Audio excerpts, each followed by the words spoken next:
नमस्कार दोस्तों, आप देख रहे हैं बोले भारत। यूपी की सुर्खियों के साथ मैं अनुराग। हमारे साथ बातचीत के लिए मनीष जी। नमस्कार मनीष जी, शुरू करते हैं चर्चा में। इस समय तो महिला बिल्कुल आरक्षण सिलसिला शुरू करें। बहुत बड़ी बड़ी खबरें हैं चर्चा करने के लिए और लगातार उनमें डेवलपमेंट भी होता जा रहा है। लेकिन शुरुआत महिला आरक्षण बिल्कुल से बिल्कुल बिल्कुल बिल से की जाती है, जो कल संसद में गिर गया। कई सारी पार्टियों ने, समाजवादी पार्टी समेत, कांग्रेस समाजवादी पार्टी समेत, उसके खिलाफ वोटिंग की और 300 जो मौजूदा 352 वोट चाहिए थे वो उसे नहीं मिल पाए, उससे नीचे रह गए। 298 वोट मिले और उसको लेकर उत्तर प्रदेश में भी सियासत गर्म हो गई है। समाजवादी पार्टी के कार्यालय के बाहर कुछ महिलाओं ने, भारतीय जनता पार्टी के समर्थक महिलाओं ने जाकर प्रदर्शन किए और वहाँ पर सपा के झंडे वंडे भी जलाए गए, कांग्रेस के भी झंडे जलाए गए। और अखिलेश यादव ने उस पर तंज किया है कि अगर प्रदर्शन करने हमारे ऑफिस के सामने भेजा तो कम से कम 12 महिलाओं को तो भेजते। बिल्कुल। और उन्होंने ये ट्वीट किया है। अपर्णा यादव, जो कि मुलायम सिंह यादव के परिवार से संबंधित हैं, उनके परिवार की बहू हैं, उन्होंने भी कांग्रेस के झंडे जलाए। तो इसकी ज़्यादा चर्चा इसलिए हो रही है क्योंकि वो अखिलेश यादव के परिवार से संबंधित है। और प्रदेश सरकार के मंत्रियों ने, भारतीय जनता पार्टी के सांसदों ने इसके लिए सपा को कोसना शुरू कर दिया है और सपा ने भी अपना पक्ष बताना शुरू कर दिया है। जाहिर सी बात है ये आग और तेज होगी अनुराग, जो बयानों की और प्रदर्शनों की है। अभी तो विधानसभा पे हमने सपा और कांग्रेस के झंडे को जलते देखा है और खासकर अपर्णा यादव के हाथों झंडे को जलते देखा है। और भी तमाम गतिविधियां होंगी क्योंकि बीजेपी ने ये तय कर लिया है कि महिला आरक्षण बिल लोकसभा में गिर जाने का जिम्मेदार विपक्ष है और इस बात को वो बंगाल के चुनाव में अभी जितनी ज़्यादा दोहरा सकती है बीजेपी दोहराएगी, लेकिन पूरे देश भर में इस मैसेज को और लाउड एंड क्लियर किया जाएगा कि किस तरीके से विपक्ष का पूरा विपक्ष महिलाओं का विरोधी है और उसकी वजह से ये बिल गिर गया। नहीं तो महिलाओं को संसद में और राज्यों की विधानसभा की सीटों पर 33% आरक्षण मिल जाता 2029 से पहले। ये रही तो सत्ता पक्ष की बात, लेकिन विपक्ष भी कम आक्रामक नहीं है अनुराग। कहीं ज्यादा ही दिख रहा है। बिल्कुल बिल्कुल। उसका ये कहना है कि महिला आरक्षण बिल की आड़ में भारतीय जनता पार्टी बहुत ही खतरनाक संशोधन लेकर आई थी संविधान में, और ये आरोप उसका 2024 के लोकसभा चुनाव के समय से चला आ रहा है। तो अब उसको भी बहुत तेजी से बताया जाएगा। वो देखिए, दो बातें दोहरा रहे हैं मनीष बार बार, जो समाजवादी पार्टी और विपक्ष के नेता है, यूपी के कंटेक्स्ट में विशेष तौर से समाजवादी पार्टी का जिक्र करते हैं। वो ये कह रहे हैं कि एक तो संवैधानिक ढांचे पर प्रहार था, राजनीतिक ढांचा बदलना चाहते थे, जाति जनगणना से जो आंकड़े आने वाले हैं उसका लाभ न मिल पाए उसको रोकना चाहते थे, वगैरह वगैरह, और पिछड़ी महिलाओं का हक मारना चाहते थे और मुस्लिम महिलाओं की बात तो कर संसद में छेड़ी। एक बार सुन लेते हैं अनुराग की यूपी के बड़े नेताओं ने इस मसले पर क्या कहा। बिल्कुल। ये माननीय प्रधानमंत्री जी की हार नहीं है, ये विपक्ष के द्वारा जो उनको संख्या बल मिला है उसका अहंकार है। और अहंकार जब रावण का नहीं बचा, कंस का नहीं बचा, तो श्री राहुल गांधी, श्री अखिलेश यादव, ममता बनर्जी जी और जो डीएमके के स्टालिन आदि के, इनके अहंकार का भी अंत होगा और इसकी कीमत इनको चुकानी पड़ेगी। वैसे भी ये महिला विरोधी लोग हैं, वैसे भी विकास विरोधी लोग हैं, गरीब विरोधी लोग हैं, पिछड़ों और दलितों और आदिवासियों के विरोधी लोग हैं। देखिए, हमारी पार्टी जो बिल गिरा है, जो इसको लेकर के हम पूरे प्रदेश व्यापी आंदोलन शुरू करेंगे। हम 3 मई को कार्यक्रम रख दिए हैं, महिला अधिकार रैली, वहीं इनकी पोल खोलेंगे। 9 तारीख को अम्बेडकर नगर कार्यक्रम करेंगे, 10 तारीख को संत कबीर नगर में कार्यक्रम करेंगे, महिला जागरूकता सम्मेलन करेंगे, 17 तारीख को आजमगढ़ करेंगे।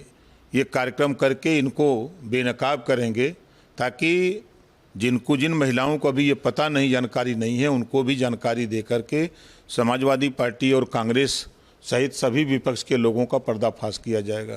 सारी दुनिया जानती है, सारा देश जानता है कि केवल वोट की दृष्टि से चुनाव हो रहे हैं पश्चिम बंगाल में, उसकी दृष्टि से। और ये भूल गए कि पश्चिम बंगाल में ममता जी 40% से ज़्यादा वैसे ही महिलाओं को ऑलरेडी दे चुकी हैं, तो उन पर क्या असर पड़ेगा आपका 33%?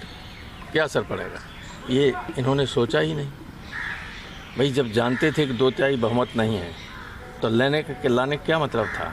प्रधानमंत्री ने कहा कि जो विरोध करेगा उसको नुकसान होगा, हमें लाभ होगा। यही तो हम कह रहे हैं कि पॉलिटिकल एंगल था लाने का, कोई मंशा नहीं था, कोई इनका कोई नारी बंधन अधिनियम को लागू करने का नहीं था। लागू जिस रूप में था कर दिया इन्होंने। अगली खबर पर आते हैं मनीष। ये तो हमने सुन लिया कि महिला आरक्षण पर क्या सियासत गर्म हो गई है।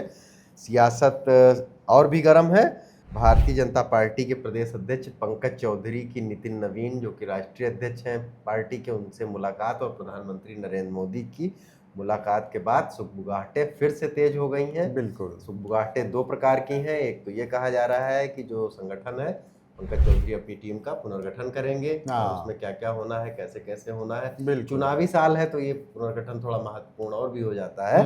और दूसरा फिर वो एक कयास जो लगता है हर बार कि मंत्रिमंडल विस्तार होना ही है चुनाव से पहले, बिल्कुल उसकी भी घड़ी आ गई है। हालांकि ये पहले भी चर्चा थी, लेकिन ये ऐसा लग रहा है कि इस बार संगठन की टीम तय कर लेंगे पंकज चौधरी। देखिए, जितने बीजेपी की टॉप लीडरशिप है उससे पंकज चौधरी की मुलाकात हो चुकी है।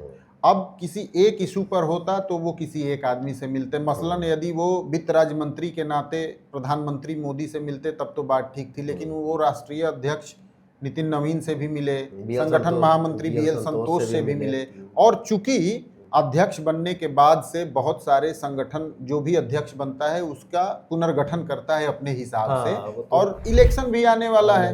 तो अब ये बात तेज हो गई है कि जल्दी ही बड़ी लिस्ट भाजपा के संगठन की आ जाएगी, जिसमें महामंत्री, उपाध्यक्ष, सचिव, इन सब के पदों पर कौन से लोग तैनात हो रहे हैं, कौन से लोग नहीं तैनात हो रहे हैं। अब चूंकि मंत्रिमंडल विस्तार की चर्चा नवंबर से चल रही है और हमेशा उसकी डेट आगे बढ़ जा रही है, लेकिन मंत्रिमंडल विस्तार की फिलहाल सुगबुगाहट इसलिए नहीं दिखाई दे रही है क्योंकि इनमें से किसी भी बड़े नेताओं की मुख्यमंत्री योगी आदित्यनाथ से मुलाकात भेंट की अभी कोई खबर नहीं आई है अनुराग। तो ये माना जा रहा है चूंकि कैबिनेट योगी आदित्यनाथ की है तो उसमें किसको इंक्लूड करना है, किसको एक्सक्लूड करना है, उनका मैंडेट इंपॉर्टेंट है। बिल्कुल बिल्कुल, मुख्यमंत्री ही तय करेंगे कौन मंत्री होगा। बिल्कुल बिल्कुल वो। और हमारी खबर भी अगली यही है कि मुख्यमंत्री जी उत्तर प्रदेश के बंगाल के चुनावी दौरे पर हैं। वो वहाँ उनकी कई सभाओं के कार्यक्रम हैं और जाहिर है कि योगी जी की बहुत मांग रहती है हर राज्य में, उनके आक्रामक भाषण, उनकी। देखिए अनुराग, बंगाल के चुनाव में लगातार योगी आदित्यनाथ की रैलियां हो रही थी, लेकिन अब अपनी रैलियों का दायरा उन्होंने बढ़ा दिया है। अब तक योगी आदित्यनाथ की जितनी रैलियां हो रही थी वो 2 विधानसभा क्षेत्रों में हो रही थी, लेकिन आज उन्होंने 3 जिलों में 3 विधानसभा क्षेत्रों में रैली की है। इसमें जलपाईगुड़ी है, बांकुड़ा है और कूच बिहार है। इन तीनों जगहों पर उन्होंने रैली की है और बहुत आक्रामक तरीके से उन्होंने तृणमूल कांग्रेस पर हमला बोला है, महिला बंधन अधिनियम पर भी उन्होंने बहुत हमला बोला है, और इसके अलावा जो मुस्लिम पॉलिटिक्स है बंगाल की, जिसमें तृणमूल कांग्रेस बहुत टिल्टेड दिखती है, उसको लेकर भी बहुत घुसपैठ वगैरह वाले जो मुद्दे हैं बिल्कुल भी उन्होंने बहुत तेजी से उठाया है और उनकी छवि भी है इससे। तो भारतीय जनता पार्टी अब चुनाव चूंकि नजदीक आ रही हैं तारीखें, हार्ड हीटर तो हो सकता है योगी जी का बंगाल में रैलियां और तेज हो। बिल्कुल। अगली खबर पर मनीष आ जाते हैं। एक उत्तर प्रदेश में एक और बड़ा एक्सप्रेसवे बनकर तैयार है, गंगा एक्सप्रेसवे, जो कि गंगा के किनारे के 2 शहरों को जोड़ता है। इसमें प्रधानमंत्री 29 अप्रैल को इसका लोकार्पण करेंगे। उन्होंने ही शिलान्यास भी किया था। बिल्कुल। अभी पूरा कार्यक्रम नहीं आया है, लेकिन लगभग तय हो गया है कि 29 अप्रैल को प्रधानमंत्री का उत्तर प्रदेश दौरा है और उसी में 29 अप्रैल को वो इस गंगा एक्सप्रेसवे का उद्घाटन। शाहजहांपुर में इसका उद्घाटन प्रधानमंत्री नरेंद्र मोदी ने किया था, और अब एक बहुत इंटरेस्टिंग जगह से वो इसका उद्घाटन करेंगे, हरदोई के मल्लावा से। देखिए, गंगा एक्सप्रेसवे देश का सबसे लंबा एक्सप्रेसवे है। इसको कहा जा रहा है 594 किलोमीटर इसकी लंबाई है, और यूपी के 12 जिलों से होते हुए ये प्रयागराज पहुंचेगा। मेरठ से प्रयागराज बिल्कुल बिल्कुल बिल्कुल। और दूसरी एक खास बात अनुराग, कि लखनऊ और कानपुर के बीच जो एक्सप्रेसवे बना है, जिसके बारे में कहा जा रहा है कि आप 1 घंटे के भीतर लखनऊ से कानपुर पहुंच जाएंगे, जो पहले 3 घंटे लगते। एलिवेटेड भी है, बिल्कुल पूरा एलिवेटेड है। तो वो 29 अप्रैल को वो भी जनता के लिए खोल दिया जाएगा। ये तो बड़ी अच्छी बात है। कानपुर लखनऊ जाने वालों की तो। मल्लावा के बारे में मैं आपसे जिक्र करना चाहता हूँ। ब्रजेश पाठक उस इलाके से चुनाव लड़ चुके हैं। बिल्कुल, ब्रजेश पाठक 2002 का चुनाव मल्लावा से कांग्रेस के टिकट पर लड़े थे और मात्र 130 वोट से हारे थे। उसके बाद उनका सफर बहुजन समाज पार्टी से होते हुए आज वो प्रदेश के डिप्टी सीएम हैं।